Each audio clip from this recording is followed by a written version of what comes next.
ദിലീപ് വീണ്ടും പോലീസ് കസ്റ്റഡിയിൽ. ദിലീപിനെ നാളെ വൈകിട്ട് 5 മണി വരെ പോലീസ് കസ്റ്റഡിയിൽ വിട്ടുകൊണ്ട് അങ്കമാലി കോടതിയിൽ ഉത്തരവായി. ജാമ്യാപേക്ഷ നാളെ കോടതി പരിഗണിക്കും. പോലീസിനു വേണ്ടി സ്പെഷ്യൽ പബ്ലിക് പ്രോസിക്യൂട്ടർ എ സുരേശനാണ് ഹാജരായത്.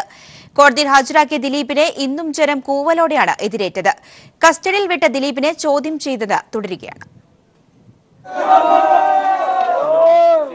പതിവ് പോലെ ഇന്നും ജനങ്ങളുടെ കൂക്കിവിളിക്കും പ്രതിഷേധങ്ങൾക്കും നടുവിലൂടെയാണ് ദിലീപിനെ അങ്കമാലി കോടതി മുറിയിൽ എത്തിച്ചത്. അക്ഷോഭ്യനായി കാണപ്പെട്ട ദിലീപിന്റെ മുഖത്ത് പതിവ് സന്തോഷമുണ്ടായിരുന്നില്ല. ദിലീപിന്റെ സഹോദരൻ അനൂപും കോടതി മുറിയിലുണ്ടായിരുന്നു. കൃത്യം 11 മണിക്ക് കോടതി നടപടികൾ തുടങ്ങി. ദിലീപിന്റെ കേസ് വിളിച്ചയുടൻ തന്നെ പ്രോസിക്യൂഷൻ വാദം തുടങ്ങി. നടന്നത് ഗുരുതര കുറ്റമെന്ന് ചൂണ്ടിക്കാട്ടിയ പ്രോസിക്യൂഷൻ അന്വേഷണം തുടരുകയാണെന്ന് കോടതിയെ അറിയിച്ചു. കേസിൽ നിർണായക തെളിവായ നടി ആക്രമിക്കപ്പെടുന്ന ദൃശ്യങ്ങൾ പകർത്തിയ മൊബൈൽ ഫോൺ കണ്ടെടുക്കേണ്ടതുണ്ട്. അത് എവിടെയാണെന്നത് സംബന്ധിച്ച് പ്രതിയിൽ നിന്ന് വിവരങ്ങൾ തേടണം. അതിനാൽ ദിലീപിന്റെ പോലീസ് കസ്റ്റഡി നീട്ടി നൽകണമെന്ന് പ്രോസിക്യൂഷൻ ആവശ്യപ്പെട്ടു. പ്രോസിക്യൂഷൻ വാദങ്ങളെ പ്രതിഭാഗം എതിർത്തു. ദൃശ്യങ്ങൾ പകർത്തിയ മൊബൈൽ ഫോൺ സംബന്ധിച്ച് 1-ാം പ്രതിയിൽ നിന്നും കിട്ടാത്ത വിവരങ്ങൾ എങ്ങനെ 11-ാം പ്രതിക്ക് അറിയുമെന്ന് ദിലീപിന്റെ അഭിഭാഷകൻ രാംകുമാർ ചോദിച്ചു. കേസിൽ സാക്ഷികളില്ലാത്തതിനാൽ പോലീസ് മാപ്പുസാക്ഷികളെ കൂട്ടിപ്പിടിച്ച് ദിലീപിനെ അന്യായമായി കസ്റ്റഡിയിൽ വെച്ചിരിക്കുകയാണെന്നും രാംകുമാർ കോടതിയിൽ ആരോപിച്ചു. ഇതിനിടെ ദിലീപിന് എന്തെങ്കിലും പരാതിയുണ്ടോ എന്ന് മജിസ്ട്രേറ്റ് ആരാഞ്ഞു. തനിക്ക് പരാതിയൊന്നുമില്ലെന്ന് ദിലീപ് മറുപടി നൽകി. ഇരുവാദങ്ങളും കേട്ട കോടതി ദിലീപിനെ നാളെ വൈകിട്ട് 5 മണി വരെ പോലീസ് കസ്റ്റഡിയിൽ വിട്ടുകൊണ്ട് ഉത്തരവിട്ടു. ദിലീപിന്റെ ജാമ്യാപേക്ഷ പരിഗണിക്കുന്നതും നാളത്തേക്ക് മാറ്റി. കോടതി നടപടികൾ പൂർത്തിയാക്കി ദിലീപിനെ തിരികെ വാഹനത്തിൽ കയറ്റുമ്പോഴും ജനം കൂക്കി വിളിക്കുന്നുണ്ടായിരുന്നു. കോടതിയിൽ നിന്നിറക്കിയ ദിലീപിനെ വീണ്ടും ചോദ്യം ചെയ്യാനായി ആലുവ പോലീസ് ക്ലബിലെത്തിച്ചു. News bureau, Kochi.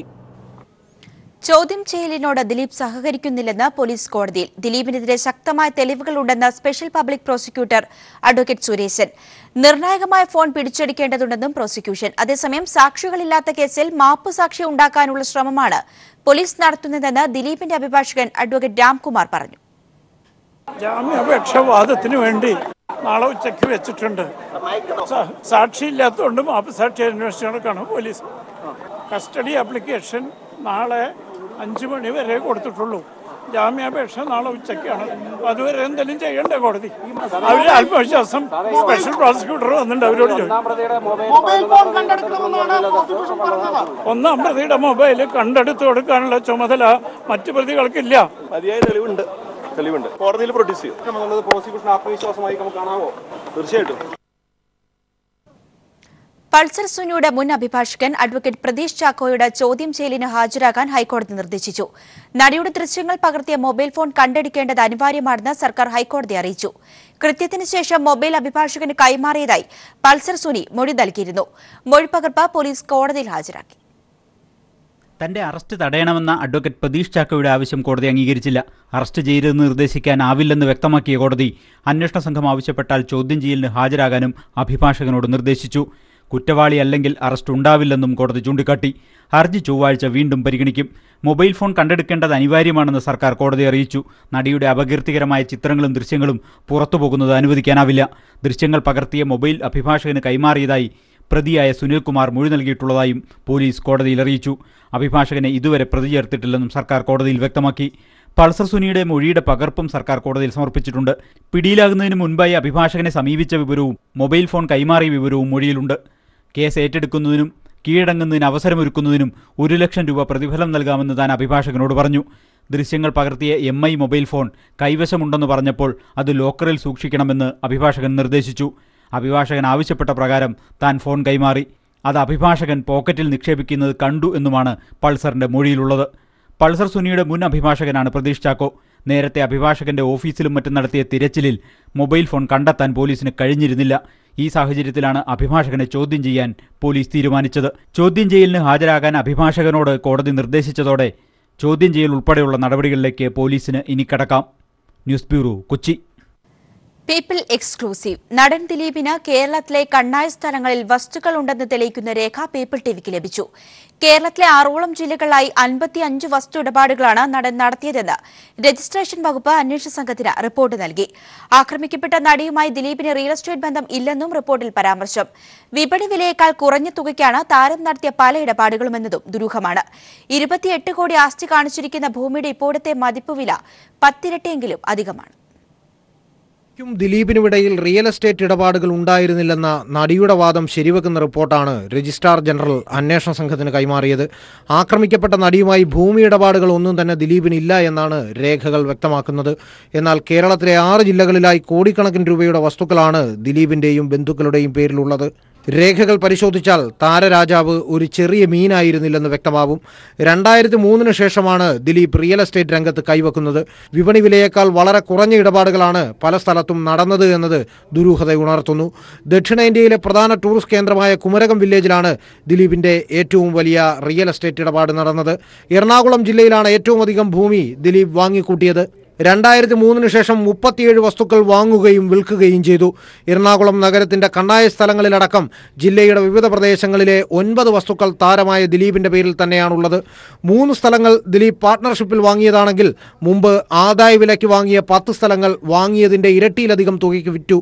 എന്നാൽ കരുമാളൂർ വില്ലേജിന് കീഴിലെ 1.5 കോടിയിലേറെ രൂപയുടെ സ്വത്തുവകകൾ മഞ്ജു 2015 മകളായ മീനാക്ഷിയുടെ പേരിൽ എഴുതി വെച്ചു. സ്ഥലത്തിന് തീവലയുള്ള മരട് പൂണിത്തുറയിൽ 3,06 ലക്ഷം രൂപ വില വരുന്ന 9 സ്ഥലങ്ങൾ അൽക്കാദിൽ ഹോട്ടൽസിന്റെ പേരിൽ ദിലീപ് പാർട്ട്ണർമാരോടൊപ്പം വാങ്ങിക്കൂട്ടി. എറണാകുളം കഴിഞ്ഞാൽ പിന്നെ ഏറ്റവും അധികം വസ്തു ഇടപാട് നടന്നിരിക്കുന്നത് തൃശൂർ ജില്ലയിലെ ചാലക്കുടിയിലാണ്. 11 വസ്തുക്കൾ കിഴക്കേ ചാലക്കുടിയിൽ മാത്രം ദിലീപിന്റെ പേരിലുണ്ട്. വസ്തുക്കൾ പലതിന്റെയും വിപണി വില കുറച്ചാണ് കാണിച്ചിരിക്കുന്നത്. ആലുവയിൽ GP ചാരിറ്റബിൾ ട്രസ്റ്റിന്റെ പേരിൽ എത്ര ഭൂമി ദിലീപും കുടുംബവും വാങ്ങി എന്നതിന്റെ കണക്ക് വ്യക്തമല്ല. ദിലീപിന്റെ സ്വത്തിടപാടിന്റെ വിശദാംശങ്ങൾ അറിയുന്നതിന് എൻഫോഴ്സ്മെന്റ് അന്വേഷണം ആരംഭിച്ചിട്ടുണ്ട്. എസ് ജീവൻകുമാർ, തിരുവനന്തപുരം. ദിലീപ് വിഷയത്തിൽ തെറ്റുകാരനല്ലെന്ന വിശദീകരണവുമായി MLA അൻവർ സാദത്ത് ദിലീപുമായി വർഷങ്ങളായുള്ള ബന്ധമാണ് തനിക്കുള്ളതെന്നും സാമ്പത്തിക ഇടപാടുകൾ ഉൾപ്പെടെയുള്ളതെന്നും ദിലീപുമായി ബന്ധമില്ലെന്നും അൻവർ സാദത്ത് വ്യക്തമാക്കി. കൊച്ചിയിൽ ആക്രമിക്കപ്പെട്ട നടിയെ അനുകൂലിക്കുന്നവരുടെ ഫേസ്ബുക്ക് പോസ്റ്റുകൾക്കെതിരെ സൈബർ കൊട്ടേഷൻ. ആസിഫ് അലിക്ക് നേരെ നടന്നത് സൈബർ കൊട്ടേഷനാണെന്നും സൂചനയുണ്ട്. സംഭവത്തിന് പിന്നിൽ PR ഏജൻസികളാണെന്നാണ് സംശയം. അതേസമയം ദിലീപിന് അനുകൂലമായി വാർത്ത ചമയ്ക്കുന്ന PR ഏജൻസി പോലീസ് നിരീക്ഷണത്തിലാണ്. ഫേസ്ബുക്കിലും മറ്റു ചില സാമൂഹ്യ മാധ്യമങ്ങളിലും നിറഞ്ഞു നിൽക്കുന്ന ദിലീപ് അനുകൂല പോസ്റ്റുകളുടെ പിന്നാമ്പുറ കഥകളെപ്പറ്റിയാണ് പോലീസിലെ സൈബർ വിഭാഗം രഹസ്യമായ അന്വേഷണം ആരംഭിച്ചിരിക്കുന്നത്. അക്രമത്തിനിരയായ നടിയെ പിന്തുണച്ച ചില നടന്മാരുടെ ഫേസ്ബുക്ക് പോസ്റ്റുകൾക്ക് താഴെ ആക്ഷേപകരമായ കമന്റുകൾ എഴുതിയ ചില ഫേസ്ബുക്ക് അക്കൗണ്ടുകൾ പോലീസ് നിരീക്ഷണത്തിലാണ്. നടന്റെ പ്രതിച്ഛായ വർദ്ധിപ്പിക്കും വിധത്തിൽ കരുതിക്കൂട്ടിയ വാർത്തകൾ നൽകാൻ 1-ലധികം PR ഏജൻസി ഏൽപ്പിച്ചതായിട്ടാണ് ലഭിക്കുന്ന വിവരം. ദിലീപ് ഫാൻസ് അസോസിയേഷനിൽപ്പെട്ട ചിലർക്കാണ് സൈബർ ആക്രമണത്തിന്റെ ചുമതല. ഫാൻസുകാരുടെ വാട്സ്ആപ്പ് ഗ്രൂപ്പിലേക്ക് നടൻ ദിലീപ് നടത്തിയ ജീവകാരുണ്യ പ്രവർത്തനങ്ങളുടെ നിറം പിടിപ്പിച്ച കഥകൾ വീണ്ടും എത്തുന്നുണ്ട്. കേസുമായി ബന്ധപ്പെട്ട് വാർത്ത റിപ്പോർട്ട് ചെയ്യുന്ന എല്ലാ സൈറ്റുകളും PR ഏജൻസിയുടെ നിരീക്ഷണത്തിലാണ്. വാർത്ത നൽകുമ്പോൾ തന്റെ കൂട്ടത്തോടെ വന്ന അശ്ലീലമായ കമന്റുകൾ എഴുതാനാണ് നൽകിയിരിക്കുന്ന നിർദ്ദേശം. ഫേക്ക് പ്രൊഫൈൽ വഴി ആക്ഷേപിക്കുന്നതാണ് മറ്റൊരു രീതി.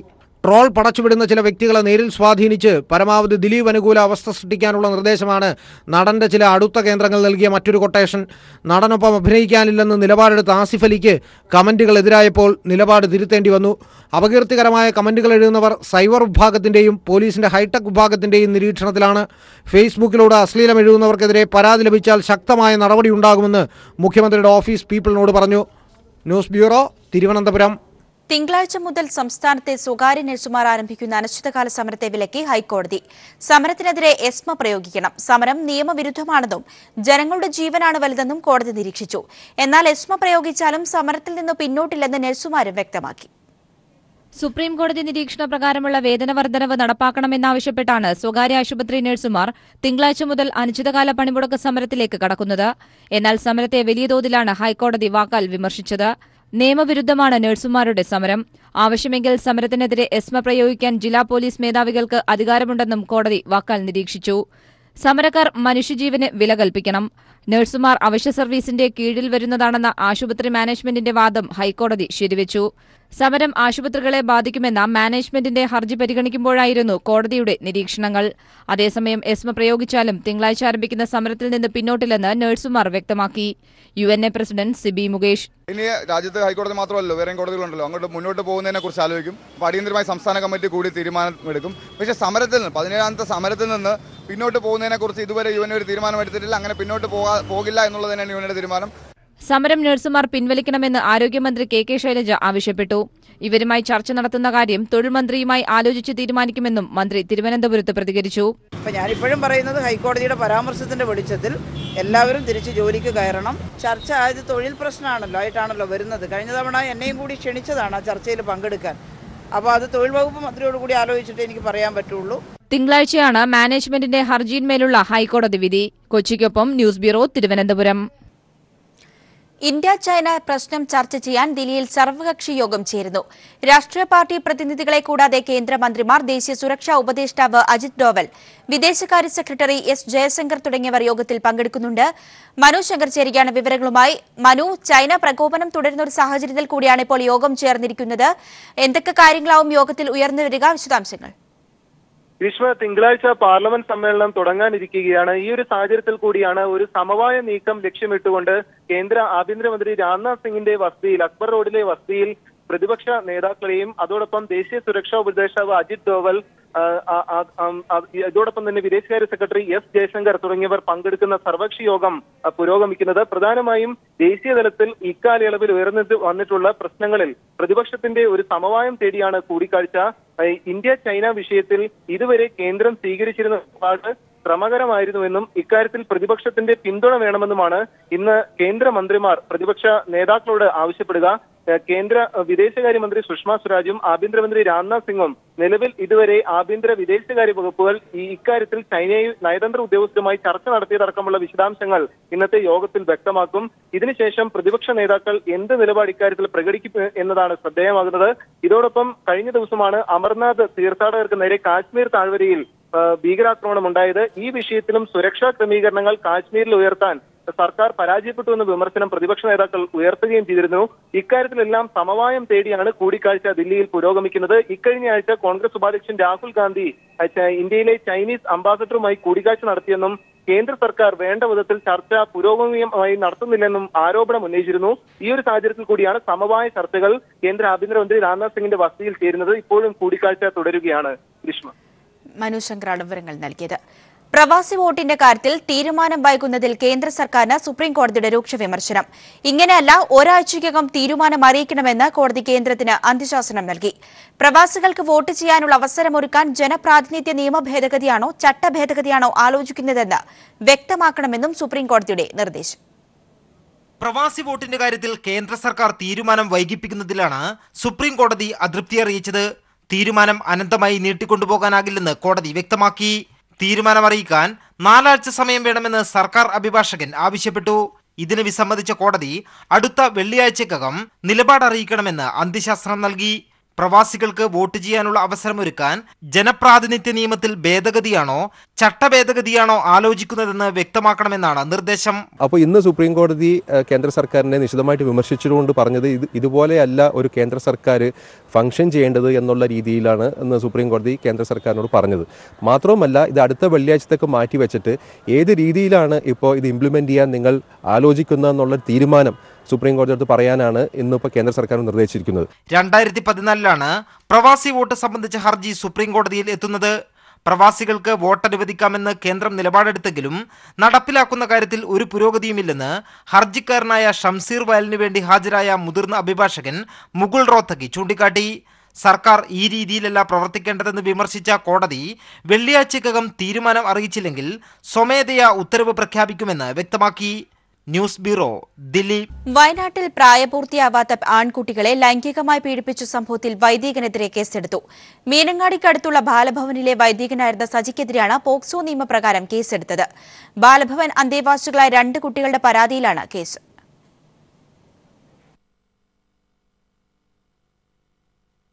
കഴിഞ്ഞ അക്കാദമിക വർഷമാണ് കേസിനാസ്പദമായ സംഭവമുണ്ടായത്. സ്കൂൾ അവധിക്കാലത്ത് വൈദികൻ ലൈംഗികമായി ചൂഷണം ചെയ്തിരുന്നതായാണ് 2 ആൺകുട്ടികളുടെ മൊഴി. സംഭവത്തെക്കുറിച്ച് സൂചന ലഭിച്ച ചൈൽഡ് ലൈൻ പ്രവർത്തകരാണ് ആദ്യം കുട്ടികളെ കൌൺസിലിംഗിന് വിധേയരാക്കിയത്. സംഭവത്തെക്കുറിച്ച് ചൈൽഡ് ലൈൻ റിപ്പോർട്ട് നൽകിയതിനെ തുടർന്ന് മീനങ്ങാടി പോലീസ് കുട്ടികളുടെ മൊഴി രേഖപ്പെടുത്തി. മൊഴിയുടെ അടിസ്ഥാനത്തിൽ പ്രായപൂർത്തിയാകാത്ത കുട്ടികളെ ലൈംഗികമായി പീഡിപ്പിച്ചതിന് പോക്സോ നിയമപ്രകാരം വൈദികനെതിരെ കേസെടുത്തിട്ടുണ്ട്. സംഭവം നടന്ന ബാലഭവൻ ഇപ്പോൾ പ്രവർത്തിക്കുന്നില്ല. ബാലഭവനിലെ വൈദികനായിരുന്ന സജി എവിടെയാണെന്നും വ്യക്തമായിട്ടില്ല. ഇയാളെ കണ്ടെത്തി അറസ്റ്റ് ചെയ്യാനുള്ള ശ്രമത്തിലാണ് പോലീസ്. അതേസമയം ഇയാൾ കൂടുതൽ കുട്ടികളെ ചൂഷണം ചെയ്തിട്ടുണ്ടോ എന്നും അന്വേഷിക്കുന്നുണ്ട്. News bureau, Wayanad. Kozhikode Kunnamangalam Madavoor CM സെന്ററിലെ 8ാം ക്ലാസ്സുകാരനെ കുത്തിക്കൊന്നു. പ്രകൃതിവിരുദ്ധ പീഡനത്തിന് വഴങ്ങാത്തതിനാലാണ് കൊലപ്പെടുത്തിയത്. പ്രതി ഷംസുദ്ദീനെ നാളെ കോടതിയിൽ ഹാജരാക്കും. ഇന്ന് രാവിലെയായിരുന്നു അറസ്റ്റ്. ഇന്ന് രാവിലെയാണ് സംഭവം നടന്നത്. സ്കൂളിൽ പോവാനായി CM സെന്റർ ഹോസ്റ്റലിൽ നിന്ന് പുറത്തേക്ക് വരുമ്പോഴാണ് 8ാം ക്ലാസ്സുകാരൻ അബ്ദുൾ മാജിദിനെ അക്രമി കുത്തിപ്പരിക്കേൽപ്പിച്ചത്. സംഭവം കണ്ടുനിന്ന മറ്റു കുട്ടികൾ ബഹളം വച്ചതിനെ തുടർന്ന് കുട്ടിയെ കോഴിക്കോട് മെഡിക്കൽ കോളേജ് ആശുപത്രിയിൽ എത്തിച്ചെങ്കിലും രക്ഷിക്കാനായില്ല. യാതൊരു പ്രകോപനവുമില്ലാതെ കുട്ടിയെ ആക്രമിക്കുകയായിരുന്നുവെന്നും തങ്ങൾക്ക് അപരിചിതനായ വ്യക്തിയാണ് ആക്രമണത്തിന് പിന്നിലെന്നും മഖാം അധികൃതർ വ്യക്തമാക്കി. കുട്ടി ടോയ്ലറ്റിലേക്ക് പോകുന്ന സമയത്ത് അപരിചിതനായ ഒരാൾ, ഞങ്ങൾക്ക് മുൻ പരിചയമല്ല, ഇതൊരു തീർത്ഥാടന കേന്ദ്രമാണ്, അതുകൊണ്ട് തന്നെ അവിടെ ഇദ്ദേഹം അവിടെ വന്ന് കാരണമില്ലാതെ ഈ കുട്ടിയെ കുത്തി പരിക്കേൽപ്പിച്ചു. രക്ഷപ്പെടാൻ ശ്രമിച്ച പ്രതിയെ നാട്ടുകാർ പിടികൂടി കുന്നമംഗലം പോലീസ് സ്റ്റേഷനിൽ ഏൽപ്പിക്കുകയായിരുന്നു. പ്രതിയായ കാസർഗോഡ് സ്വദേശി ഷംസുദ്ദീന്റെ അറസ്റ്റ് പോലീസ് രേഖപ്പെടുത്തി. മാനന്തവാടി സ്വദേശിയാണ് കൊല്ലപ്പെട്ട അബ്ദുൾ മാജിദ്. കഴിഞ്ഞ 2 മാസം മുൻപാണ് അബ്ദുൾ മാജിദ് പഠനത്തിനായി മടവൂർ CM സെന്ററിൽ എത്തിയത്. News bureau, Kozhikode. മണിപ്പൂരിൽ വ്യാജ ഏറ്റുമുട്ടലെന്ന ആരോപണമുള്ള കേസുകളുടെ അന്വേഷണം സുപ്രീംകോടതി CBIക്ക് വിട്ടു. 6 മാസത്തിനകം അന്വേഷണം പൂർത്തിയാക്കി റിപ്പോർട്ട് സമർപ്പിക്കണമെന്നും കോടതിയുടെ നിർദ്ദേശം. കോടതിയുടെ മേൽനോട്ടത്തിലായിരിക്കും അന്വേഷണം. ജസ്റ്റിസുമാരായ മദൻ ബി ലോക്കൂർ, UU ലളിത് എന്നിവരടങ്ങിയ ബെഞ്ചിന്റേതാണ് സുപ്രധാന ഉത്തരവ്. പ്രത്യേക അന്വേഷണ സംഘം രൂപീകരിച്ച് ഏറ്റുമുട്ടൽ കേസുകൾ അന്വേഷിക്കണമെന്നാണ് CBI ഡയറക്ടർക്ക് നൽകിയ നിർദ്ദേശം. 6 മാസത്തിനകം അന്വേഷണം പൂർത്തിയാക്കി റിപ്പോർട്ട് സമർപ്പിക്കണം. മണിപ്പൂർ പോലീസ്, അസം റൈഫിൾസ്, കരസേന ഉൾപ്പെടെ സുരക്ഷാ സേനകൾ 2000 മുതൽ 2012 വരെയുള്ള കാലയളവിൽ വ്യാജ ഏറ്റുമുട്ടലിലൂടെ 1528 കൊലപാതകങ്ങൾ നടത്തിയെന്ന് ആരോപിച്ചുള്ള പൊതു താൽപര്യ ഹർജിയിലാണ് കോടതി ഉത്തരവ്. ഇത്തരം കേസുകളിൽ സൈന്യത്തിന്റെ പ്രത്യേക അധികാര നിയമമായ അഫ്സ്പ ദുരുപയോഗം ചെയ്ത് കുറ്റവാളികൾ രക്ഷപ്പെടുന്നുവെന്നും വാദത്തിനിടെ പരാതിക്കാർ ചൂണ്ടിക്കാട്ടി. 2013 സുപ്രീംകോടതി നിയോഗിച്ച അന്വേഷണ സമിതി 6 ഏറ്റുമുട്ടലുകൾ വ്യാജമാണെന്ന് കണ്ടെത്തിയിരുന്നു. റിട്ടയർഡ് ജഡ്ജ് സന്തോഷ് ഹെഗ്ഡെ, മുൻ മുഖ്യ തെരഞ്ഞെടുപ്പ് കമ്മീഷണർ JM ലിംഗ്ദോ, കർണാടക മുൻ പോലീസ് മേധാവി AK സിംഗ് എന്നിവരടങ്ങിയ സമിതിയാണ് അന്വേഷണം നടത്തിയത്. 6 ഏറ്റുമുട്ടലുകളിലായി കൊല്ലപ്പെട്ട 12 വയസ്സുകാരനുൾപ്പെടെ 7 പേർ നിരപരാധികൾ ആയിരുന്നുവെന്നാണ് സമിതിയുടെ കണ്ടെത്തൽ. അഫ്സ്പ പ്രകാരമായാലും അമിതാധികാര പ്രയോഗം നടത്താൻ അധികാരമില്ലെന്ന് നേരത്തെ കേസ് പരിഗണിച്ചപ്പോൾ സുപ്രീം കോടതി വ്യക്തമാക്കിയിരുന്നു. സൈന്യത്തിന് പ്രത്യേക അധികാരങ്ങൾ നൽകുന്ന അഫ്സ്പ നിയമം നിരപരാധികൾക്കെതിരായ അതിക്രമത്തിനായി വ്യാപകമായി ദുരുപയോഗം ചെയ്യപ്പെടുന്നു എന്നുള്ള ആരോപണം നിലനിൽക്കുന്ന സാഹചര്യത്തിൽ കേസുകൾ CBIക്ക് വിട്ട സുപ്രീം കോടതി നടപടി ഏറെ പ്രാധാന്യമർഹിക്കുന്നു. സുപ്രീം കോടതിക്ക് മുന്നിൽ നിന്നും ക്യാമറമാൻ ഗോപി കടവള്ളൂരിനൊപ്പം M സന്തോഷ്. ഓണത്തോടനുബന്ധിച്ച് ആകർഷക ഓഫറുകളുമായി വേൾപൂളിന്റെ സിംഗിൾ ഡോർ റെഫ്രിജറേറ്ററുകൾ, ഫ്രണ്ട് ലോഡ് വാഷിംഗ് മെഷീനുകൾ എന്നിവ വിപണിയിലേക്ക്. നിലവാരം പുലർത്തുന്ന ഭംഗിയാർന്ന രൂപകൽപ്പനയും ചേർന്ന പ്രീമിയം ഉൽപ്പന്നങ്ങളാണ് വേൾപൂൾ ഇക്കുറി ഓണവിപണിയിൽ എത്തിക്കുക. സിനിമാ താരം പ്രയാഗ മാർട്ടിൻ ബ്രാൻഡ് അംബാസിഡറാകുമെന്ന് ലൈറ്റ്സ് ഓണം എന്ന ആകർഷക പ്രചാരണ പരിപാടികളോടായിരിക്കും ഉൽപ്പന്നങ്ങളുടെ രംഗപ്രവേശനം ചെയ്യുകയെന്നും Whirlpool of India managing director Sunil D'Souza അറിയിച്ചു. സെപ്റ്റംബർ 10 വരെയാണ് ലൈറ്റ് ഓണം ഓഫർ. ആഗോള സാങ്കേതിക വിദ്യകൾക്കനുസൃതമായി ഇന്ത്യൻ വിപണിയിൽ അവതരിപ്പിക്കുന്നതിനാണ് വേൾപൂൾ ശ്രമിക്കുന്നതെന്നും സുനിൽ ഡിസൂസ വാർത്താ സമ്മേളനത്തിൽ വ്യക്തമാക്കി. പാലക്കാട് കോൺഗ്രസിൽ തർക്കം. കഞ്ചിക്കോട് കോച്ച് ഫാക്ടറി പദ്ധതി അട്ടിമറിക്കുന്നതിനെതിരെ ഒരു വിഭാഗം DCC നേതൃത്വത്തിന്റെ അനുമതിയില്ലാതെ സമരം നടത്തിയതിനെ തുടർന്നാണ് തർക്കം ഉടലെടുത്തത്. പ്രതിഷേധ സമരം നടത്തിയവരെ KPCC താക്കീത് ചെയ്തു. കഞ്ചിക്കോട് കോച്ച് ഫാക്ടറി പദ്ധതി അട്ടിമറിക്കാനുള്ള നീക്കത്തിനെതിരെ ചൊവ്വാഴ്ചയാണ് രാജീവ് ഗാന്ധി യുവജനവേദിയുടെ നേതൃത്വത്തിൽ റെയിൽവേ ഡിവിഷണൽ ഓഫീസിലേക്ക് മാർച്ച് നടത്തിയത്. ജില്ലാ കോൺഗ്രസ് വൈസ് പ്രസിഡന്റ് സുമേഷ് അച്യുതനാണ് സമരത്തിന് നേതൃത്വം നൽകിയത്. എന്നാൽ പാർട്ടിയിൽ നിന്ന് അനുമതിയില്ലാതെ സമരം നടത്തിയത് ജില്ലാ കോൺഗ്രസ് നേതൃത്വത്തെ ചൊടിപ്പിച്ചു. ജില്ലയിലെത്തിയ KPCC പ്രസിഡന്റിന് മുന്നിൽ ജില്ലാ നേതൃത്വത്തിന്റെ പരാതി എത്തിയതോടെ KPCC പ്രസിഡന്റ് സമരക്കാരെ തള്ളി പരസ്യമായി രംഗത്തെത്തി. DCC വൈസ് പ്രസിഡന്റ് ഇത്തരം പ്രശ്നങ്ങളിൽ, പ്രത്യേകിച്ച് മണ്ഡലം കമ്മിറ്റി, ബ്ലോക്ക് കമ്മിറ്റി ഇവരുടെ ഒന്നും അറിവും പങ്കാളിത്തവും ഇല്ലാതെ ഒരു പരിപാടിയിൽ പോയി പങ്കെടുക്കുന്നത് ശരിയായ നടപടിയല്ല. ഒറ്റക്കെട്ടായി പ്രവർത്തിക്കേണ്ട സമയത്ത് ശ്രദ്ധ പിടിച്ചുപറ്റാനായി മാത്രം നടത്തുന്ന ഇത്തരം സമരങ്ങൾ പാർട്ടിക്ക് ഗുണം ചെയ്യില്ലെന്നാണ് ഒരു വിഭാഗം നേതാക്കളുടെ വാദം. എന്നാൽ രാജീവ് ഗാന്ധി യുവജനവേദി രജിസ്റ്റർ ചെയ്ത സ്വതന്ത്ര സംഘടനയാണെന്നും പരിപാടികൾ സംഘടിപ്പിക്കുന്നതിന് പാർട്ടിയുടെ അനുമതി ആവശ്യമില്ലെന്നും സമരത്തിന് നേതൃത്വം നൽകിയവർ പറയുന്നു. ചില മുതിർന്ന കോൺഗ്രസ് നേതാക്കളുടെ മൗനാനുവാദത്തോടെയാണ് സമരം നടന്നതെന്നാണ് സൂചന. നേരത്തെ DCC പ്രസിഡന്റ് സ്ഥാനത്തേക്ക് പരിഗണിച്ചിരുന്ന നേതാവുമായി അടുത്ത ബന്ധമുള്ളയാളാണ് സുമേഷ് അച്യുതൻ. ഗ്രൂപ്പുകൾക്കതീതമായി പ്രസിഡന്റ് തിരഞ്ഞെടുപ്പ് നടത്തിയതിനാൽ ഗ്രൂപ്പ് തർക്കങ്ങൾ അവസാനിക്കുമെന്നായിരുന്നു കോൺഗ്രസ് നേതൃത്വത്തിന്റെ കണക്കുകൂട്ടൽ. എന്നാൽ താൽക്കാലിക വെടിനിർത്തലിന് ശേഷം നേതൃത്വത്തിന്റെ കണക്കുകൂട്ടലുകളെല്ലാം തെറ്റിച്ച് ജില്ലയിൽ ഗ്രൂപ്പ് പോരിന്റെ പുതിയ പോർമുഖം തുറക്കുകയാണ്. Siju Kannan, news bureau, Palakkad.